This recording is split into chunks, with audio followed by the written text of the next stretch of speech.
តជុំគ្នាទេអញ្ចឹងថ្ងៃទី2នេះស្មាននឹងរៀនបាន3ម៉ោងអញ្ចឹងឥឡូវនេះដល់ម៉ោងចេញពីរៀនហើយមុននឹងឲ្យទៅផ្ទះត្រូវឲ្យអ្នកទាំងអស់គ្នាឆ្ងល់ម្នាក់មួយសិនមិនឲ្យទៅផ្ទះ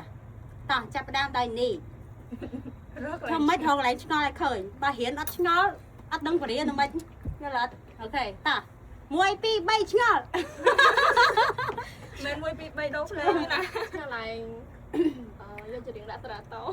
យកជំនាញដាក់ចូលក្នុងស្រាតោចាឆ្ងល់ថាម៉េចតាមគេយកដាក់មកយក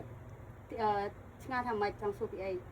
អត់ចេះយកទាញជំនាញដាក់ចូលក្នុងស្រាតោអត់ចេះទាញជំនាញដាក់ក្នុងស្រាតោអូខេអញ្ចឹងអាកន្លែងហ្នឹងគឺបងឯងឆ្ងល់នៅចំណុចដាក់តនរៀនយកមកព្រោះតែល្អអាហ្នឹងនឹងត្រូវព្រៀននឹងចិត្តព្រៀនហើយយ៉ាអញ្ចឹងទាញប័ណ្ណជំនាញដាក់ក្នុងស្រាតោហ្នឹងខ្ញុំនឹងប្រាប់បងឯងលំអិតហ្មងហើយខ្ញុំនឹងធ្វើវីដេអូប្រាប់បងឯងហ្មងតាក់ទងនឹងទាញប័ណ្ណជំនាញដាក់ក្នុងស្រាតោព្រោះអីអាហ្នឹងសំខាន់ថាធ្វើមិនបានប័ណ្ណជំនាញវាចូលក្នុងស្រាតោមកវា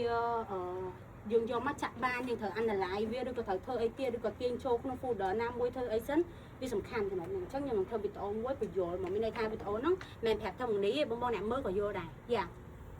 អូខេចាំមេឆ្ងល់ទៀតអត់អូខេ